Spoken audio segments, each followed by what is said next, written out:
The town of Willow Creek, Ohio, prided itself on being the kind of place where doors rarely needed locking and everyone's business traveled faster than the morning mail.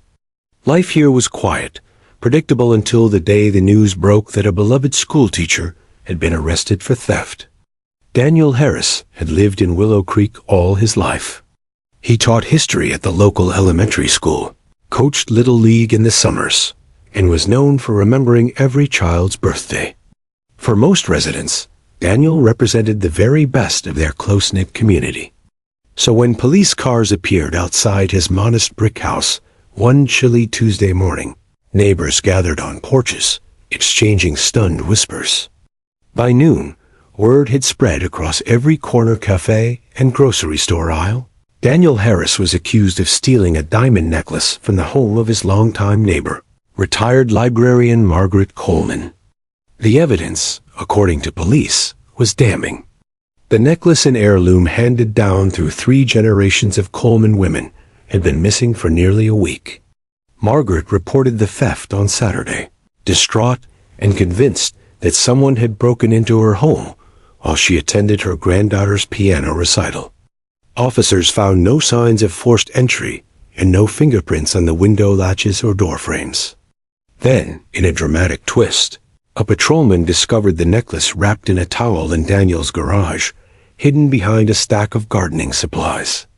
The towel bore Daniel's own initials, neatly stitched in navy thread, a Christmas gift from his late grandmother.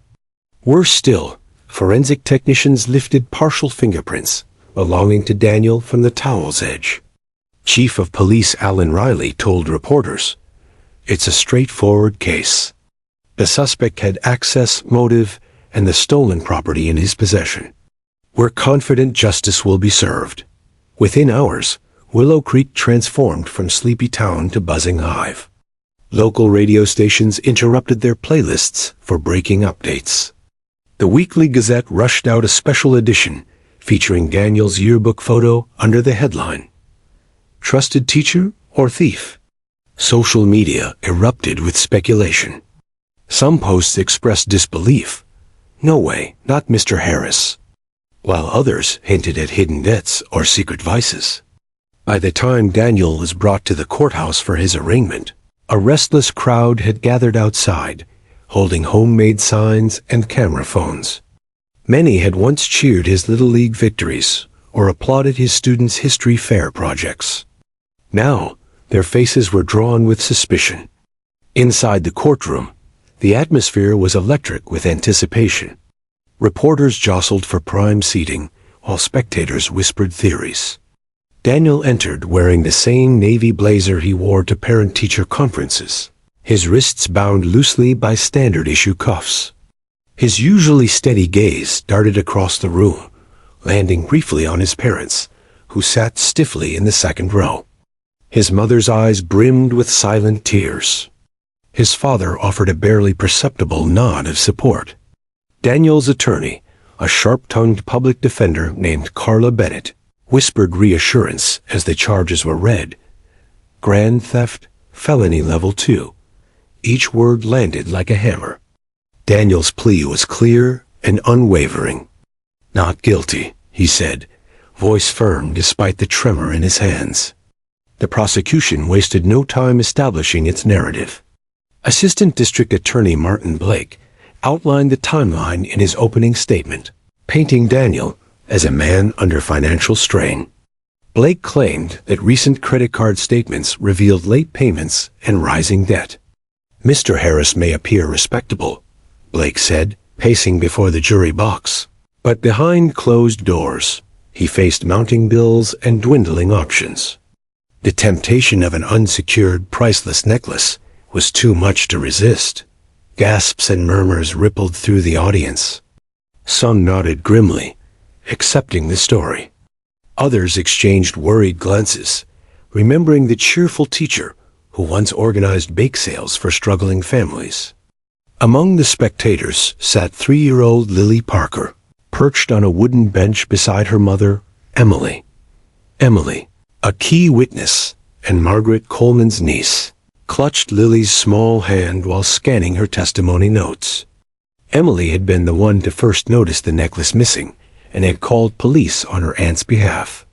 Lily, oblivious to the tension, swung her legs and hummed softly, her stuffed bunny clutched tight against her chest. Her wide hazel eyes wandered over the courtroom, the polished wood, the stern faces, the flickering camera lights. The judge, a silver-haired man named Harold McBride, maintained order with practiced authority. He reminded jurors of their duty to remain impartial, though even he sensed the undercurrent of public opinion. Everyone seemed certain. The evidence spoke for itself. The towel, the fingerprints, the hidden necklace. How could anyone argue against such a chain of facts? Daniel sat motionless as the first witnesses took the stand. Margaret Coleman described the panic of discovering her family treasure missing, her voice trembling as she recounted its sentimental value. "It belonged to my grandmother," she said, dabbing her eyes. "I wore it on my wedding day. It's priceless to me." Detective Samuel Ortiz followed, describing the search of Daniel's garage and the discovery of the necklace. Photos projected onto a large screen showed the necklace glittering inside a folded towel, Daniel's initials visible beneath. Gasps echoed again. Each image felt like a nail sealing Daniel's fate. Carla Bennett tried to poke holes in the testimony, suggesting the garage was accessible to neighbors or that fingerprints on a towel could be easily transferred. But her questions were met with skeptical frowns from jurors. Every counterpoint seemed to crumble beneath the mountain of evidence. Through it all, Lily sat quietly, her gaze flicking between speakers. At one point, she tugged at her mother's sleeve and whispered something, but Emily shushed her with a distracted nod. Lily pursed her lips, eyes narrowing at the red and black shoes worn by one of the witnesses as he stepped down from the stand. She didn't understand the words being thrown around: felony, testimony, forensic evidence, but her young mind captured images, sounds, and details with uncanny clarity. Outside, evening fell over Willow Creek, but the courthouse buzzed late into the night. Reporters filed stories with headlines like "Evidence Overwhelms Local," "Teacher," and "Community Shaken by Theft Scandal." Residents debated in diners and living rooms, many convinced the trial was nothing more than a formality. Yet amid the noise, a faint, almost invisible thread of doubt lingered, noticed only by the quietest observer in the room. Lily's small voice, unheard in the din of adult certainty, held a clue so simple and pure it would one day topple the entire case. But for now, the 3-year-old's world remained a swirl of crayons, bunny ears, and a single image she could not forget, a flash of red where it did not belong. Daniel Harris sat at the small wooden table inside the county jail's visitation room, the fluorescent lights humming overhead with a steady, grating buzz. The room smelled faintly of bleach and old coffee, a mix that turned his stomach. He tried to keep his posture straight, but the weight of the past 48 hours pressed heavily on his shoulders. It felt surreal, as if he'd stepped out of his own life and into someone else's nightmare.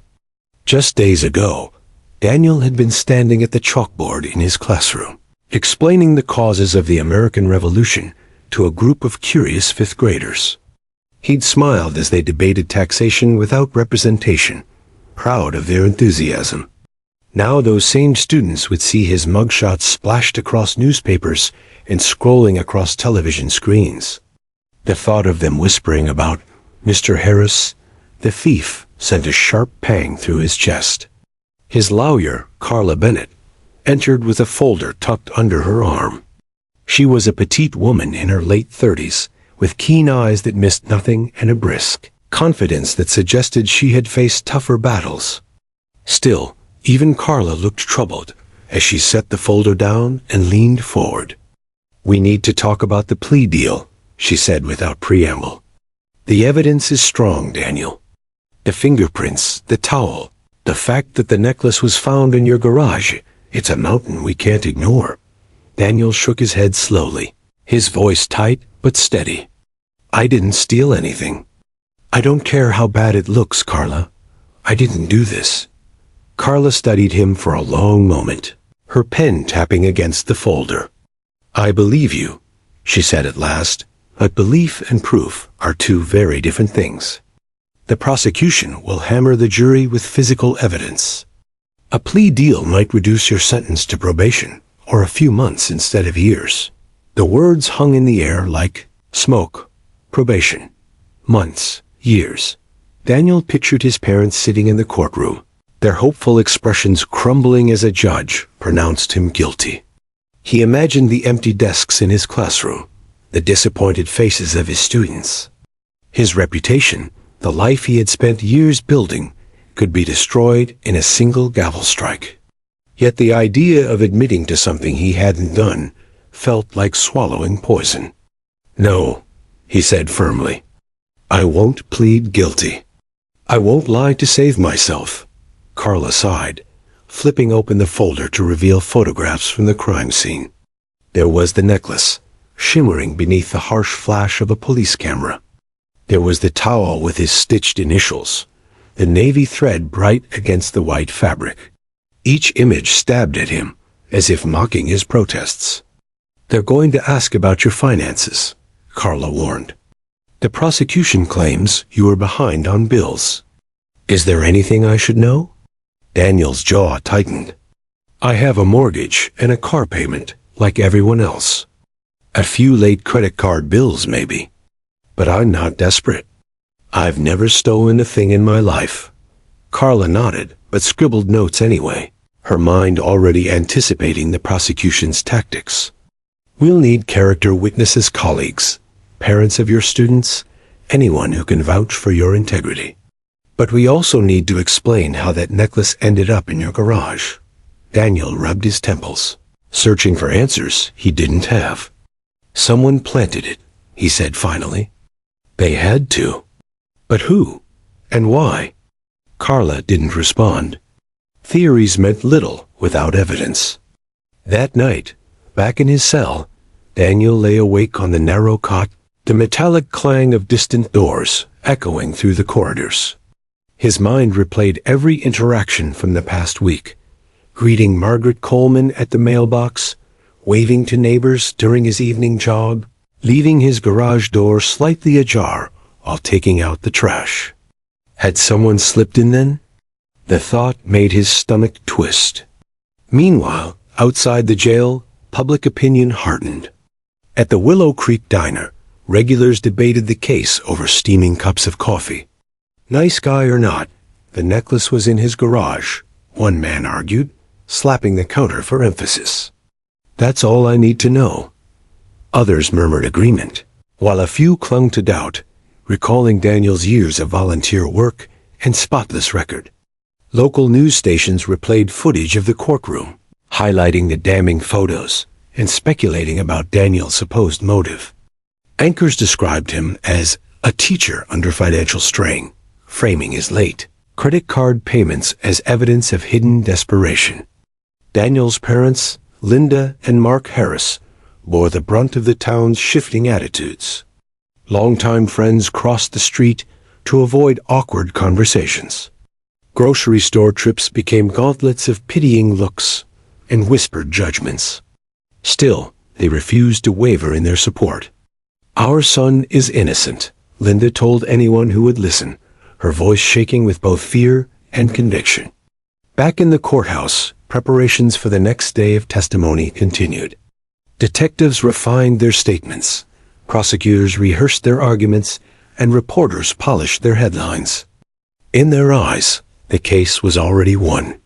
But not everyone was entirely convinced.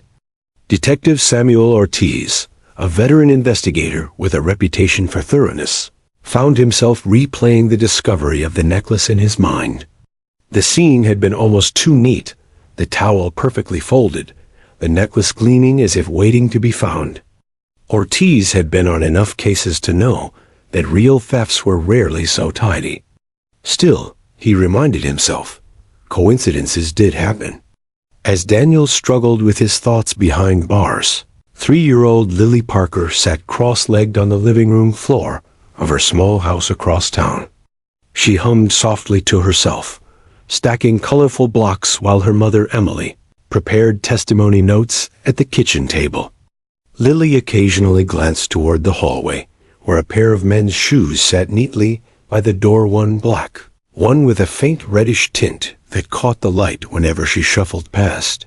She remembered those shoes. She had seen them somewhere else recently, though her toddler mind couldn't place exactly when. To her, it was simply a picture, shiny red leather against gray concrete, the faint smell of oil and grass. As she built her tower of blocks, Lily whispered a phrase she had been repeating for days, a memory that felt important, though no adult had asked her about it. "Red shoe," she murmured, tilting her head as if testing the sound. Red shoe. Emily barely noticed, lost in the details of her upcoming testimony. To her, it was just another one of Lily's endless games nonsense syllables strung together in a child's private world. But Lily's quiet chant carried a significance no one yet understood. The image of that single red shoe, lodged firmly in her young mind, would soon unravel the careful story adults had built. For now, though, it remained only a whisper in a world too loud to hear it. The courthouse buzzed like a restless beehive as the second week of testimony began. Rain slicked the stone steps outside, but still the public crowded in, umbrellas dripping as they jostled for a chance to witness what many were already calling the case of the year.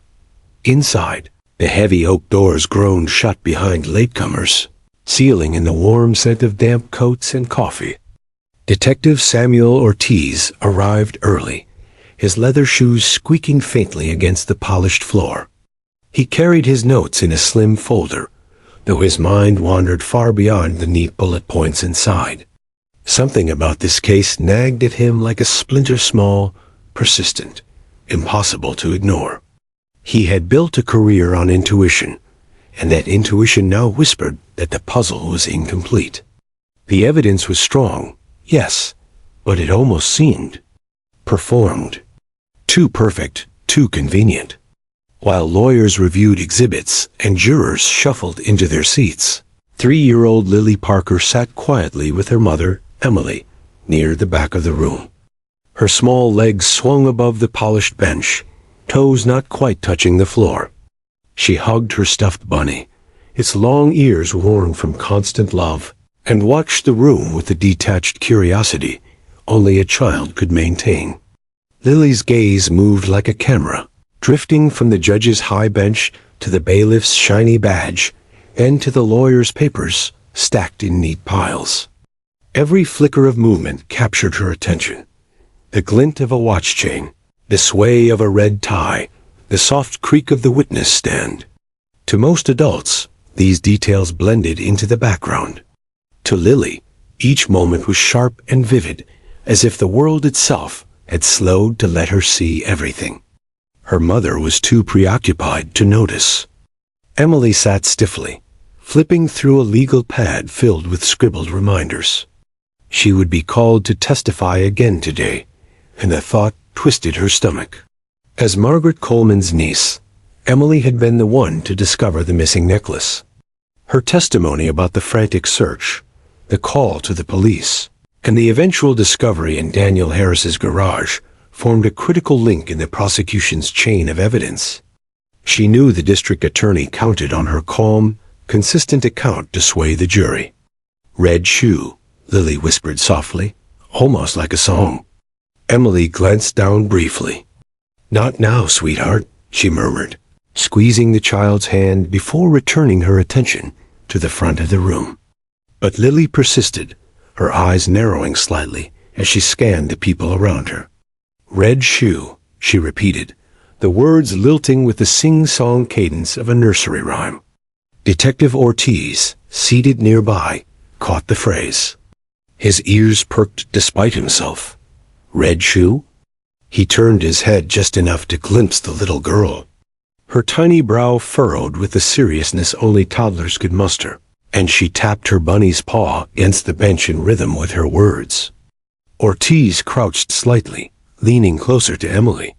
"Cute kid," he said quietly, masking his curiosity with a polite smile. "What's she saying?" Emily barely looked up. "Oh, nothing. Just toddler talk." But Ortiz didn't dismiss it so easily. The phrase triggered a faint memory. During the search of Daniel Harris's garage, one of the crime scene photos had captured a faint scuff mark on the doorframe, a streak of color that the techs had logged as unidentified residue. He remembered thinking at the time that it looked reddish, like paint or polish. Red shoe. The morning session began with the cross-examination of a key forensic analyst. Jurors listened intently as the expert reaffirmed that the fingerprints on the towel matched Daniel Harris's with near certainty. Carla Bennett, the defense attorney, tried to raise the possibility of contamination or transfer, but the analyst remained firm. "The prints were clear and direct," he said. "It is highly unlikely they were placed there by accident." Each answer tightened the prosecution's narrative like a noose, and Daniel sat rigid, his jaw clenched. He looked at the jurors, searching their faces for any flicker of doubt, but found only polite detachment. Meanwhile, Lily continued her quiet chant, a countermelody to the courtroom's legal symphony. "Red shoe," she hummed, hugging her bunny tighter. Her eyes settled on the witness stand as the next person approached. It was Mr. Leonard Kellen, a longtime neighbor of both Daniel and Margaret Coleman. Kellen was a retired accountant, known for his meticulous habits and fondness for early morning walks. He had been the first to call police when Margaret reported the necklace missing and had even joined the search for the missing heirloom. Today, he wore a crisp gray suit and a calm expression as he took the oath. As Kellen adjusted the microphone, Lily's humming grew slightly louder. "Red shoe," she whispered again, this time pointing a small finger toward the stand. Ortiz's eyes followed her gesture. His gaze dropped to Kellen's feet, polished and proper except for one detail. The man wore classic black dress shoes, but the right shoe bore a subtle reddish tint near the sole, as though a stubborn stain resisted the polish. It was faint, almost invisible unless one looked closely. Ortiz's pulse quickened. Coincidence? Perhaps. But the child's unwavering attention unsettled him. He made a mental note to review the crime scene photos again during the next recess. Kellen's testimony unfolded smoothly. He described seeing Daniel near the garage on the night of the alleged theft, recounting how he'd noticed the garage door slightly ajar.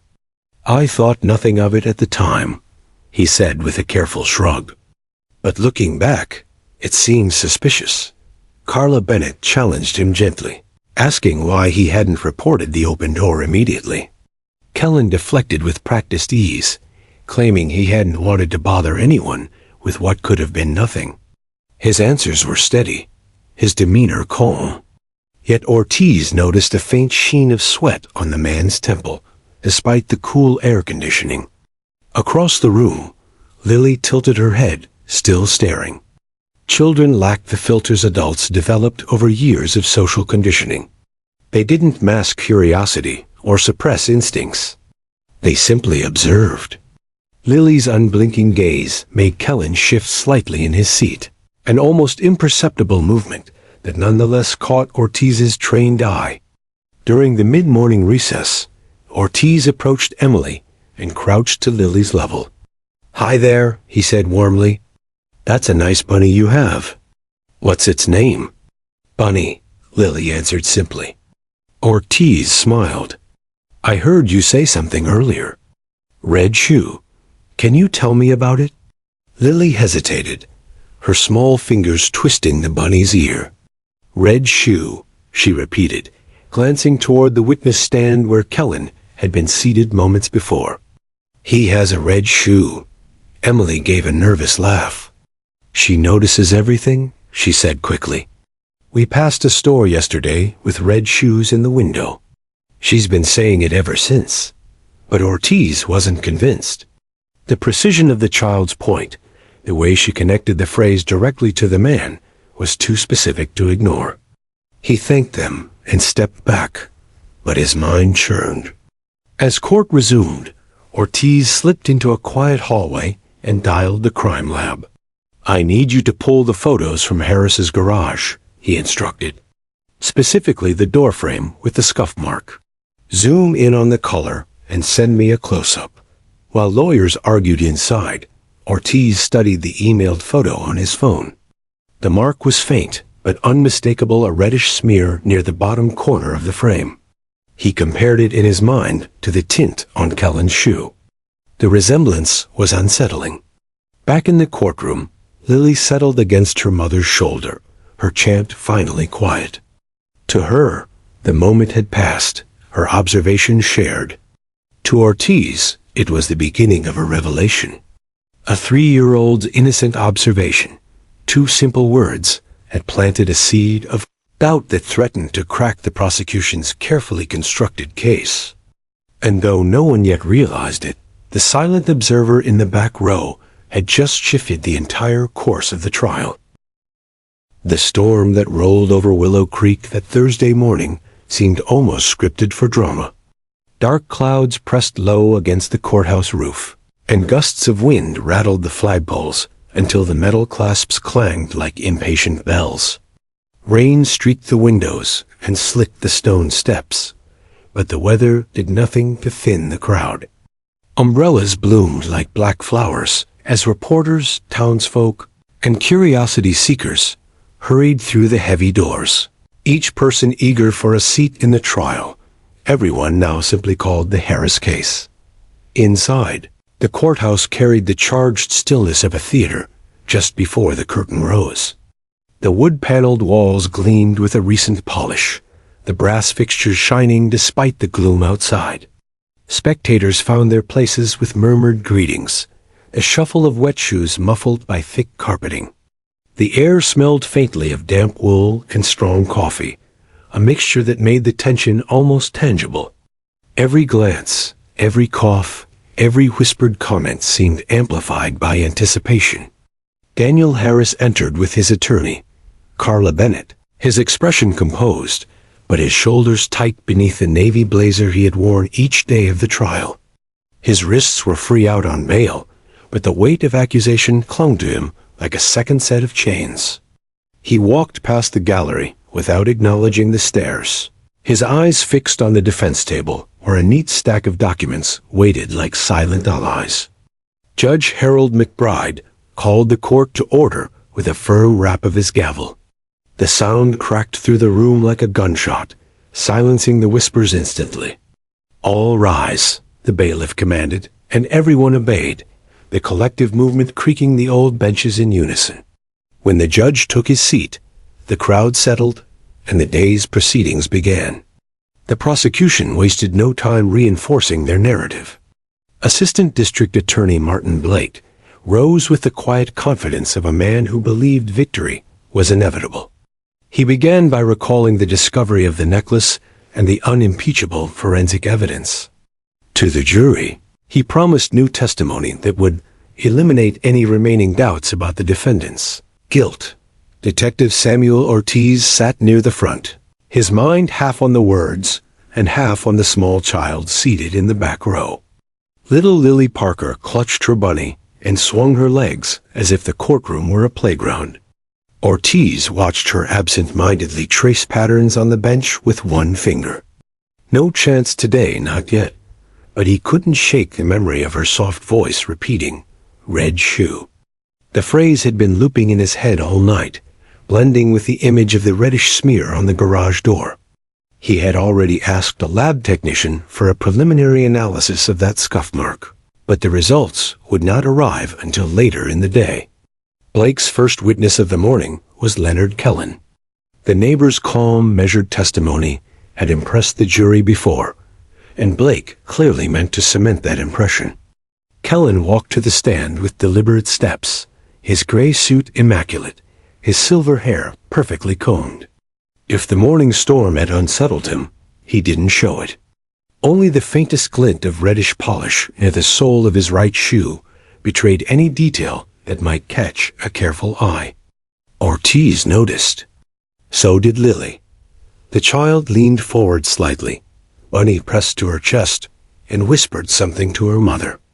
Emily Parker gave a distracted nod, eyes fixed on the witness stand, but Ortiz saw Lily's tiny lips form the now familiar words. Red shoe, no louder than a breath, but unmistakable. On the stand, Kellen spoke with practiced precision.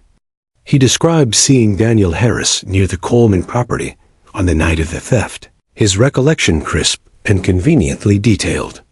He claimed he had been out for his nightly walk when he noticed the Harris garage door slightly ajar, a detail that had nagged at him since the theft.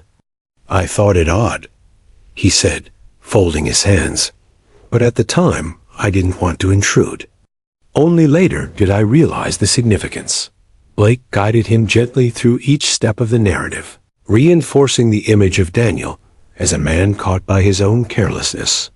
The jury scribbled notes, some nodding almost imperceptibly. Carla Bennett rose for the cross-examination, her movements sharp and deliberate. Mr. Kellen, she began, you pride yourself on being observant, don't you? Kellen smiled politely. I try to be a good neighbor. And yet, Carla continued, pacing before the jury, you claim you noticed a garage door open late at night, but chose not to mention it to anyone until after the necklace was reported missing. Why wait? Kellen adjusted the microphone, his calm veneer holding. I didn't think it important at the time, he said evenly. I assumed Mr. Harris had simply forgotten to close it. Carla arched an eyebrow. And yet you remember this small detail clearly days later? Of course. It stood out in hindsight. Carla let the pause stretch.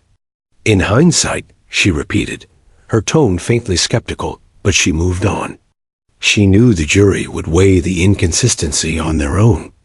During the break that followed, Ortiz left the courtroom and checked his phone. A message from the lab technician awaited him. Preliminary analysis confirms scuff mark contains traces of red leather dye mixed with oil and grass residue. Ortiz stared at the screen, his heart quickening. Red leather dye. Grass residue. Exactly what might be found on the sole of a shoe worn during a late-night trespass. Returning to the courtroom, Ortiz's gaze locked on Kellen's right shoe. The reddish tint seemed to glow now, a silent confession hidden in plain sight. He watched as Kellen chatted casually with Blake near the prosecution table, oblivious to the detective's scrutiny. Across the room, Lily leaned against her mother's arm and finally fell quiet. Her job, though, she didn't know it momentarily complete. Ortiz caught her eye and gave the faintest smile of acknowledgement. The child blinked back at him, expression unreadable but strangely knowing. The afternoon session brought more witnesses.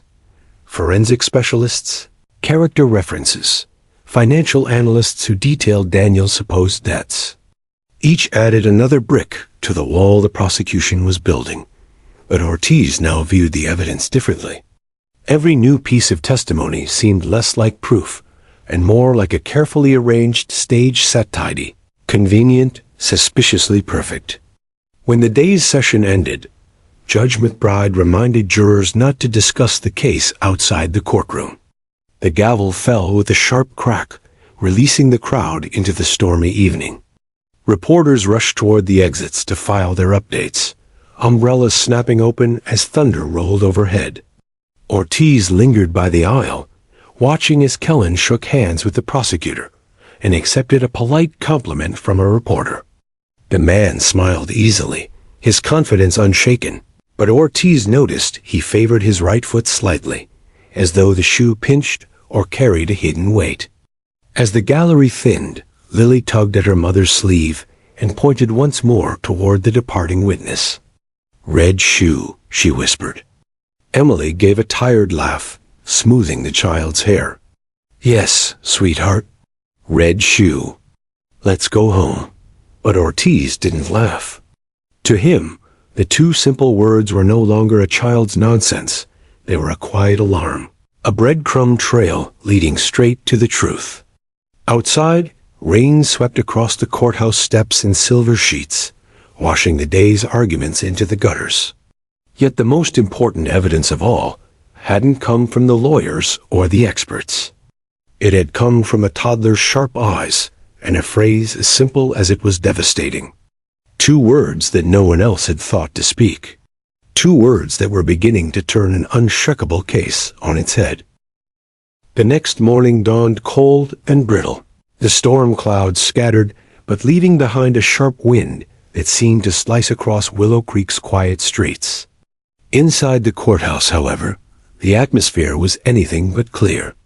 The gallery filled earlier than usual, people sensing that the trial had reached a turning point, even if they couldn't yet name it. Conversations buzzed like restless bees. Everyone smelled drama in the air. Detective Samuel Ortiz arrived before the bailiff unlocked the doors. He carried a slim folder under his arm and a sleepless intensity in his eyes. The overnight lab report lay inside, confirming what he had suspected since the first moment Lily Parker whispered those 2 small words. Red shoe, the scuff mark from the Harris garage door, contained particles of red leather dye. Not paint, not rust. Shoe dye specifically, the kind used to finish high-end men's footwear. The discovery was damning, and it pointed away from the man sitting at the defense table. Daniel Harris entered a few minutes later, pale but calmer than he had been all week. His attorney, Carla Bennett, had spent the early hours poring over the same report. Though it wasn't yet formal evidence, it gave her a quiet anchor, a reminder that truth had a way of finding its own voice. She placed a reassuring hand on Daniel's arm as he sat. He nodded, but his eyes darted to the gallery where Emily Parker and her 3-year-old daughter settled into the second row. Lily clutched her soft bunny as always, but today she looked especially alert, her wide eyes skipping from the witness stand to the attorney's tables and back again. When her gaze finally landed on Ortiz, she tilted her head, as though silently asking whether he had listened. He gave a barely perceptible nod. She smiled faintly, satisfied. Judge McBride's gavel echoed through the chamber, pulling everyone to attention. "Court is now in session," he announced, his gravelly voice cutting through the low murmur. "Mr. Blake, you may call your next witness." Assistant District Attorney Martin Blake rose with his trademark composure. "The prosecution calls Mr. Leonard Kellen back to the stand."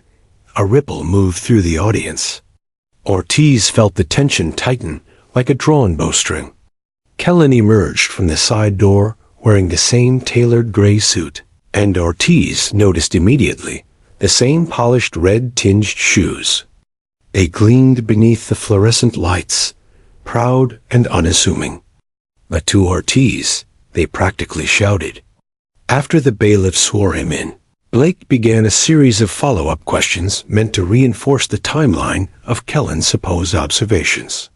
The witness recounted, with almost theatrical precision, how he had seen Daniel Harris lingering near the Coleman property on the night of the theft.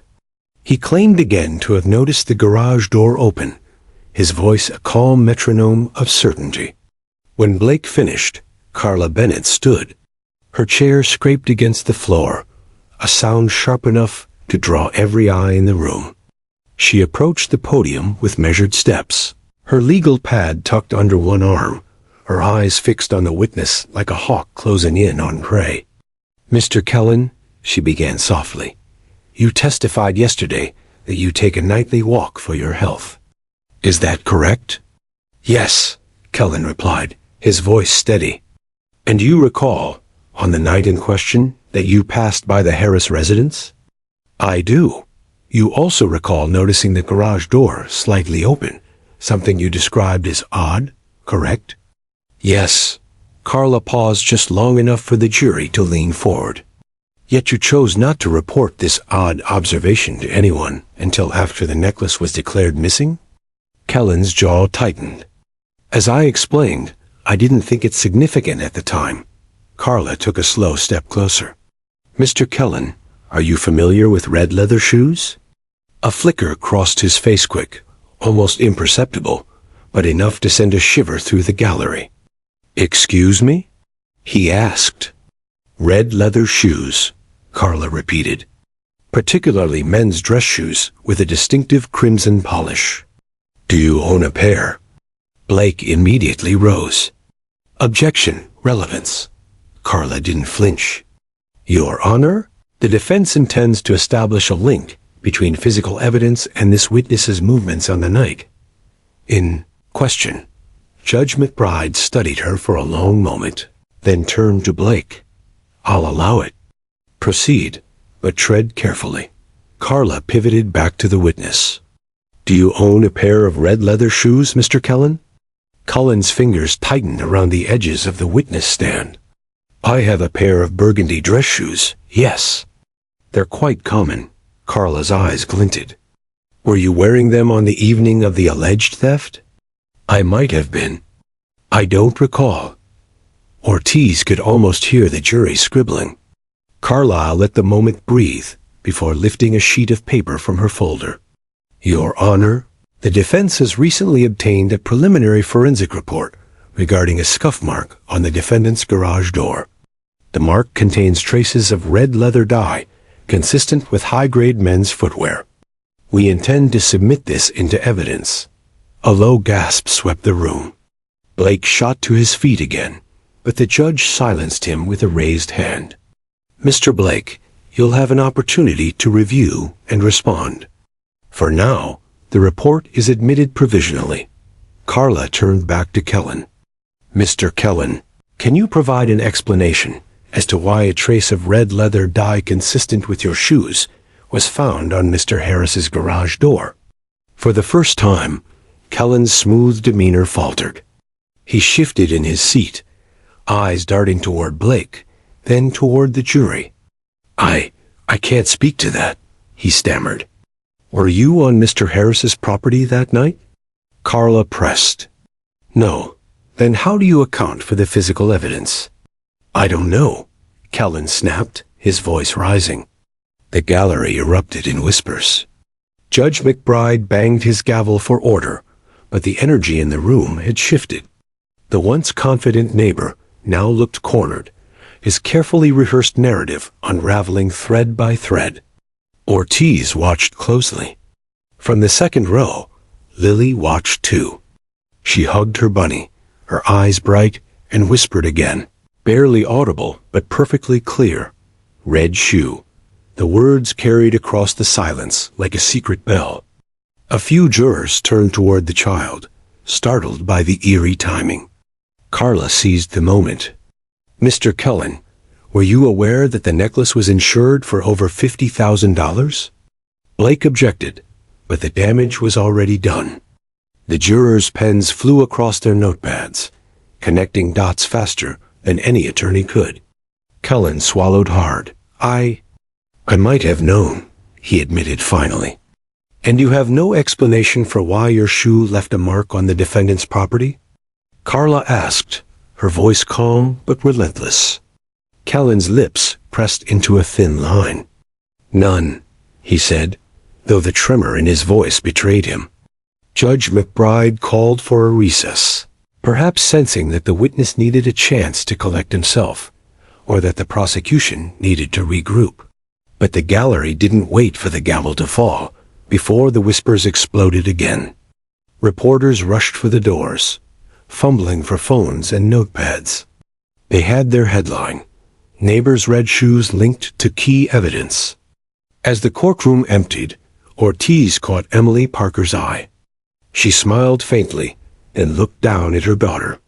Lily leaned toward her mother, and for the first time said the phrase a little louder, almost like a song. Red shoe. Red shoe. Emily hugged her, tears pricking her eyes. Yes, sweetheart, she whispered. Red shoe. Across the aisle, Daniel Harris sat frozen, the weight of weeks of accusation slowly lifting from his shoulders. Carla placed a steadying hand on his back. This changes everything, she murmured. Ortiz slipped the lab report back into his folder. 2 words from a 3-year-old had cracked open a case that had seemed airtight. The investigation was far from over, but the balance had shifted. The jury had heard the truth spoken, not by an expert witness, but by a child who refused to ignore what her eyes had seen. Outside, the sun finally broke through the thinning clouds, spilling pale gold across the courthouse steps. Reporters swarmed like startled birds, but inside the nearly empty courtroom, Ortiz paused for a final look at the evidence table. 2 words echoed in his mind, simple yet unstoppable. Red shoe.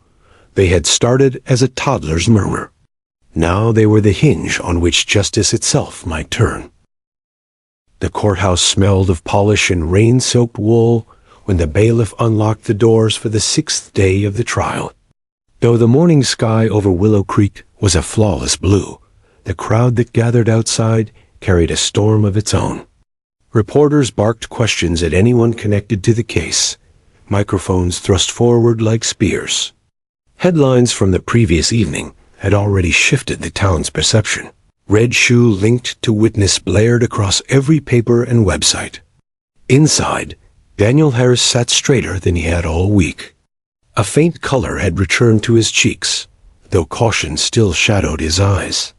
Beside him, defense attorney Carla Bennett flipped through notes with a quiet precision, her expression unreadable, but her movements humming with new purpose.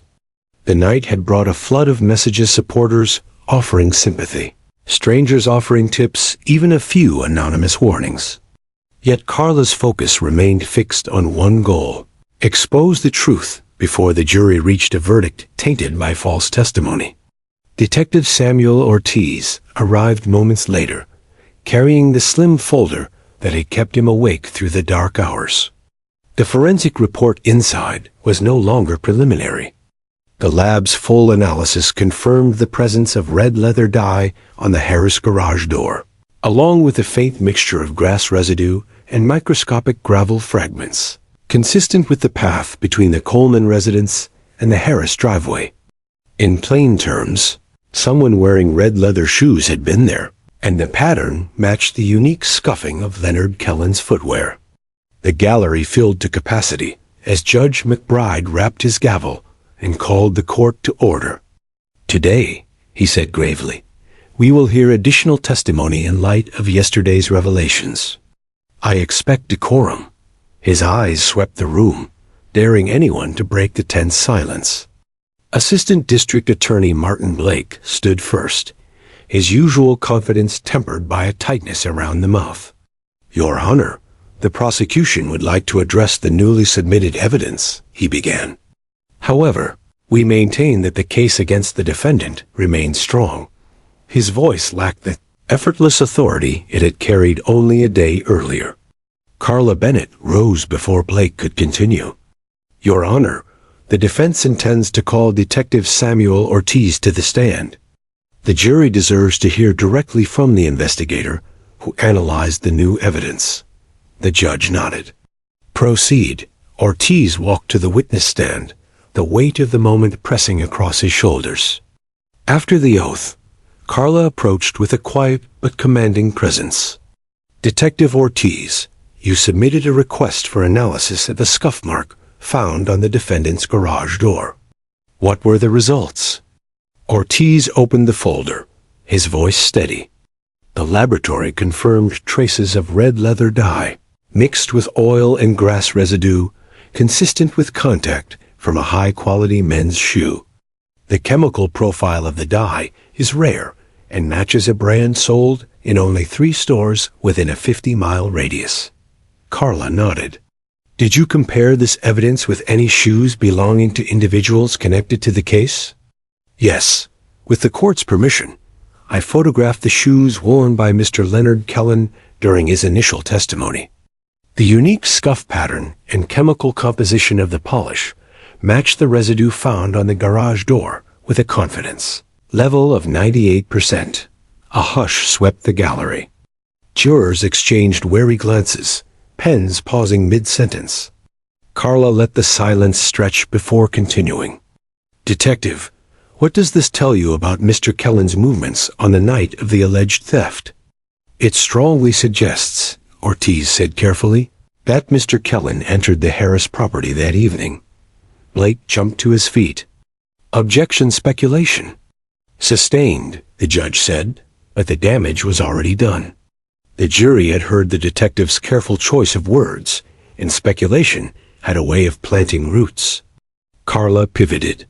Detective, did Mr. Kellen ever provide an explanation for why his shoe polish would be present on my client's property? No, Ortiz replied. He denied being there. The gallery murmured, a low tide of disbelief. Judge McBride hammered his gavel for order, but the ripple of suspicion could not be silenced. Blake attempted a quick redirect, asking whether the dye could have transferred through indirect contact.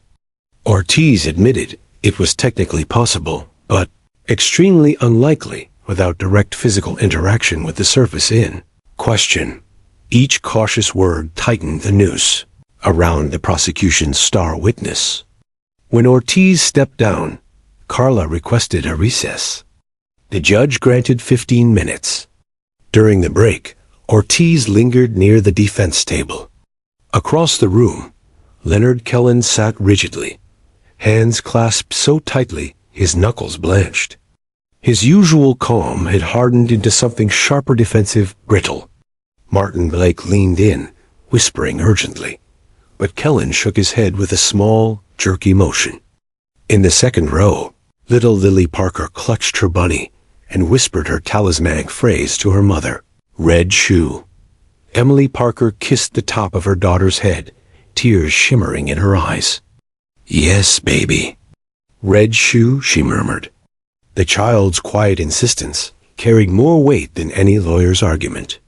When court reconvened, Carla stunned the room by calling Leonard Kellen back to the stand. He walked forward with stiff steps, the red leather shoes polished to an almost defiant shine. "Mr. Kellen," Carla began, "did you visit the Harris property on the night of April 3rd? "No," Kellen said, his voice clipped. "Are you aware that scientific analysis places your shoe polish on the defendant's garage door?"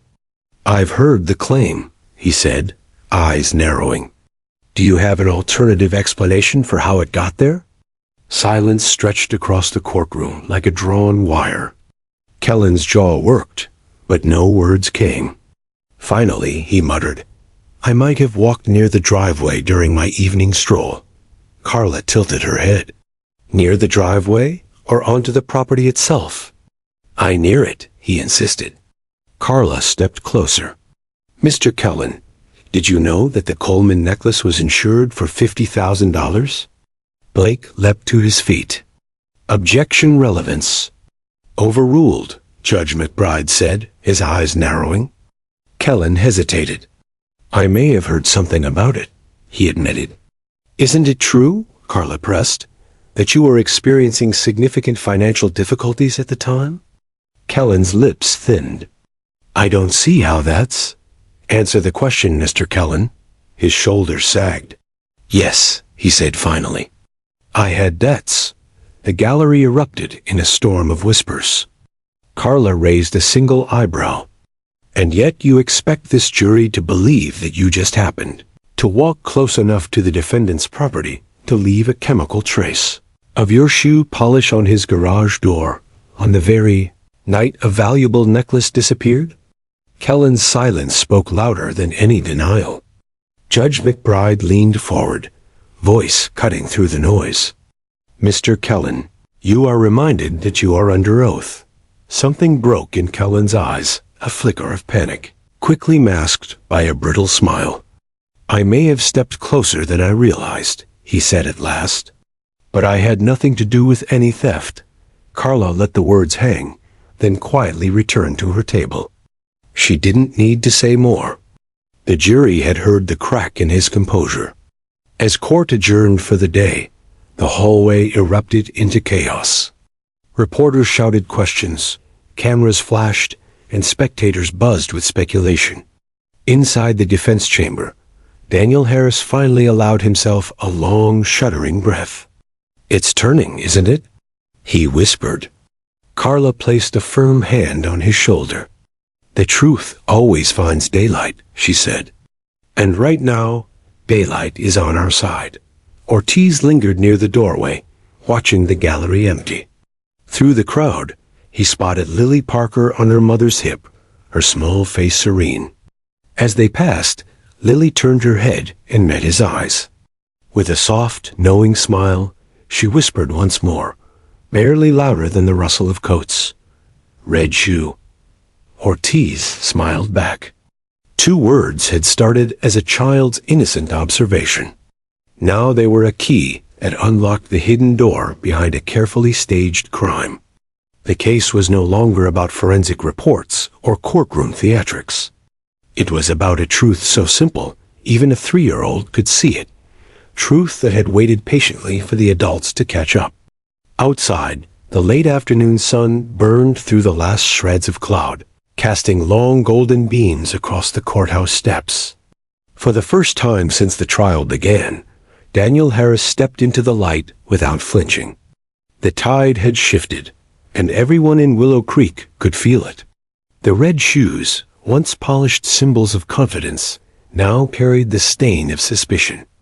And the child who had noticed them first sat quietly in her mother's arms, unaware that her 2 small words had just rewritten the path to justice. The 7th day of the trial dawned with a nervous brilliance, the kind of crisp morning when every sound feels sharper, every color more intense. Willow Creek woke buzzing. Overnight, television trucks had multiplied like mushrooms after rain, satellite dishes glinting in the first light. News anchors stood on the courthouse steps rehearsing live updates, their breath rising in frosty curls. The Red Shoe case, as headlines now called it, had outgrown the sleepy town that spawned it. Inside the courthouse, the crowd pressed close and early. Seats were claimed before the first bailiff arrived. The faint scent of brewing coffee mixed with damp coats and anticipation. Conversations hummed in urgent undertones about the lab results, about Leonard Kellen's evasive testimony, about the little girl whose 2 words had toppled an uncheckable case. Daniel Harris entered flanked by his attorney, Carla Bennett. Though fatigue still shadowed his eyes, his stride carried a new steadiness. For the first time since his arrest, he no longer felt like a man walking into a cage. He paused briefly when he spotted Emily Parker and her daughter in the gallery. Little Lily clutched her worn buddy, but waved shyly. Daniel managed a grateful nod. If the truth was finally breaking through the walls of accusation, it was because a child had refused to ignore what she saw. Detective Samuel Ortiz arrived moments later with a cardboard evidence box balanced carefully in his arms. Inside lay the results of a restless night's work, bank statements, security footage, and a freshly printed warrant. He had spent hours tracing a trail of digital breadcrumbs, credit card receipts, late-night transactions, pawn shop surveillance, all pointing toward a single name. Every lead circled back to Leonard Kellen. Judge Harold McBride entered, his black robe flowing like a curtain of gravity. "Court is now in session," he announced, his gavel cracking through the room. The noise in the gallery sank to a tense silence. Assistant District Attorney Martin Blake rose first, his jaw tight. The once confident prosecutor looked like a man battling not only the defense, but a rising tide of public doubt. "Your Honor," he began, "the prosecution requests an opportunity to recall Detective Ortiz for additional questioning regarding the forensic report." The judge inclined his head. "Granted. Detective Ortiz, please take the stand." Ortiz placed the evidence box on the table and approached the witness chair. After the oath, Blake began a careful line of questioning, hoping to minimize the damage. "Detective, is it possible that the red leather dye found on the defendant's garage door could have been transferred through indirect contact, say, a shared sidewalk or common surface?" Ortiz kept his tone professional. "Theoretically, yes. But the pattern of transfer and the presence of matching gravel and grass residue make indirect contact extremely unlikely. The evidence is most consistent with direct contact between a shoe and the garage door itself." Blake pressed further, but each answer tightened the net. Finally, he stepped back, lips pressed thin, and ceded the witness to Carla Bennett. Carla approached with quiet confidence. "Detective, during your continued investigation, did you uncover any new information regarding Mr. Kellen's financial status?" "Yes," Ortiz said, opening the folder. "Bank records show significant gambling debts and a series of late payments on multiple accounts. Additionally, we located a pawn shop. Surveillance video dated the morning after the theft showing a man matching Mr. Kellen's description, attempting to sell a necklace strikingly similar to the missing Coleman piece." "The gallery," gasped as Ortiz held up a still frame from the video, grainy but unmistakable. Leonard Kellen, his silver hair slightly disheveled, standing at a pawn counter with a small velvet box in hand. Carla turned slowly toward the witness stand, where Kellen sat, summoned earlier by subpoena. His normally immaculate posture wavered, eyes flicking toward the exit as if calculating distance. "Mr. Kellen," Carla said, her voice carrying through the tense silence, "would you care to explain this image?" Blake leapt to his feet. "Objection, Your Honor. The defense is introducing new evidence without proper foundation." "Judge." McBride studied the photo for a long moment. "Overruled," he said finally. "The witness will answer." Kellen's jaw tightened. "That is not me," he said flatly. Carla raised an eyebrow. "Not you, despite the timestamp aligning perfectly with the morning after the theft?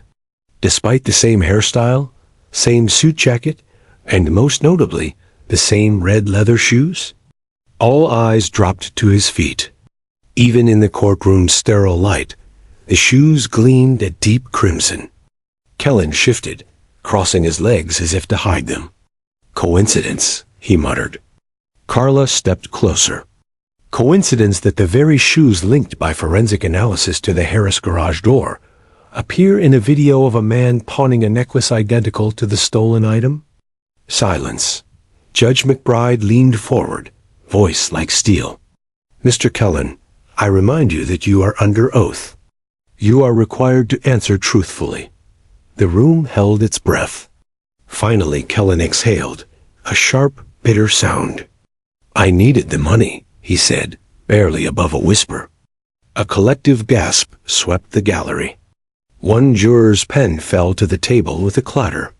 Carla pressed gently, sensing the fracture. "So you entered the Harris property that night?" I went to speak with Daniel," Kellen admitted, voice trembling. "I thought he might have resources." "I didn't mean to." He stopped, swallowing hard. The garage door was open. I saw the necklace through the window. It was impulsive. Blake stood, face pale. "Your Honor, the prosecution moves to recess." "Denied," the judge snapped. "Mr. Kellen, did you take the Coleman necklace?" Kellen's eyes darted wildly, searching for an escape that did not exist. Finally, shoulders slumping, he whispered, "Yes." The courtroom erupted. Gasps, shouts, the scrape of benches as people surged to their feet. Reporters bolted for the doors, like sprinters from the starting block. Judge McBride's gavel hammered for order, but even the sharp cracks could barely cut through the roar. Daniel Harris sat frozen, stunned into silence as the weight of weeks of accusation began to lift from his chest. Carla placed a steadying hand on his arm, whispering, "It's over." When the noise finally subsided, the judge's voice rang clear. "Mr. Kellen, you are hereby remanded into custody pending formal charges of theft and perjury." He turned to the jury. "Members of the jury, in light of this confession and the evidence presented, I am dismissing the charges against Mr. Harris with prejudice. You are released from duty with the court's deepest gratitude." Daniel's head dropped into his hands. A single shuddering breath escaped him, half sob, half laugh. Carla leaned in close. "You're free," she said softly. Across the room, Detective Ortiz allowed himself a quiet exhale. His gaze drifted to the second row, where Emily Parker hugged her daughter tightly. Lily looked up at him with a small, triumphant smile and whispered the words that had started it all. Red shoe. Ortiz crouched to her level and returned the smile. That's right, Lily, he said gently. Red shoe. Outside, the courthouse steps erupted into a carnival of flashing cameras and shouted questions. Daniel emerged slowly, blinking against the autumn sunlight. Carla stayed close, shielding him from the crush of reporters, but nothing could shield him from the flood of relief washing through his veins. As Ortiz stepped outside, he caught one final glimpse of Lily on her mother's hip, Bunny clutched tight. She waved, a small hero unaware of the scale of her victory. Two simple words observed with the clarity only a child possesses had cut through layers of lies and adult assumptions, dismantling a case that once seemed ironclad. The crowd surged around them, hungry for details, but Ortiz found himself oddly calm. Justice had not come from a clever cross-examination or a dramatic flourish.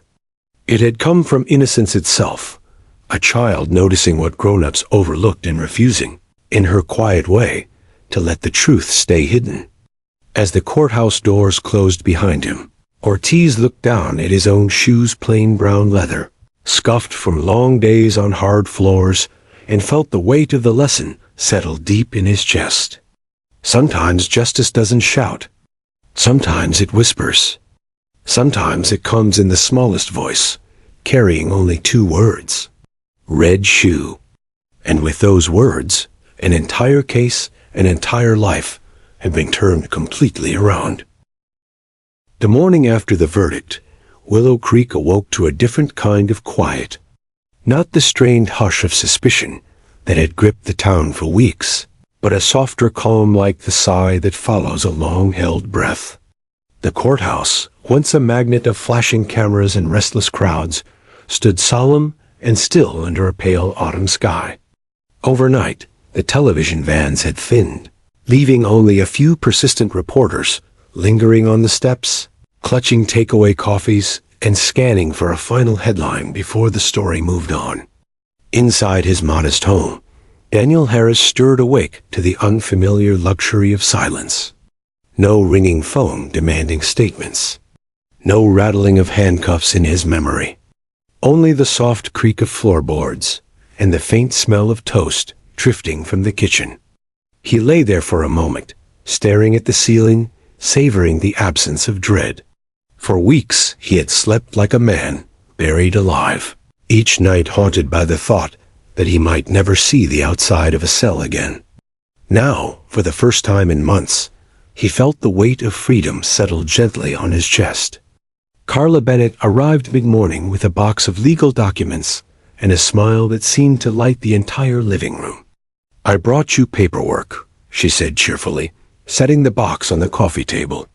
"And bagels." "The paperwork isn't optional, but the bagels are a peace offering." Daniel laughed, a sound that startled even him. "I'll take the bagels." "The paperwork can wait a lifetime." Carla's smile softened. "You'll need to think about a civil suit," she said carefully. "False arrest, defamation, damages. You have grounds. But take your time. Breathe first." He nodded, the idea of more legal battles tasting bitter despite the justice it promised. "Right now," he said, "I just want my life back. I don't care about money. I just want normal." Carla squeezed his shoulder. "Normal will come. Slowly, but it will." Across town, Detective Samuel Ortiz sat at his desk, surrounded by a hurricane of reports, evidence logs, and half-empty coffee cups. Though the case was closed, paperwork remained, and with it the lingering ache of what might have been. He replayed every decision, every moment he had doubted his instincts. He had been a hair's breadth from condemning an innocent man. The thought burned like acid. Chief Reynolds entered quietly, a rare softness in his gruff demeanor. "Hell of a job, Ortiz," he said. Ortiz looked up, brow furrowing. "We almost got it wrong." "But you didn't," the chief replied. "You kept digging when others wouldn't. That little girl spoke, but you listened. That's what counts. Ortiz exhaled slowly, the compliment settling uncomfortably on his shoulders. It shouldn't take a 3-year-old to remind us to pay attention. Sometimes, Reynolds said, it takes exactly that. While officials processed paperwork and reporters chased the last scraps of scandal, Emily Parker prepared her daughter for preschool. Lily sat at the kitchen table, swinging her legs and munching on a piece of buttered toast. Her stuffed bunny rested beside her, now sporting a tiny red ribbon around its neck, a gift from Daniel, a quiet token of gratitude.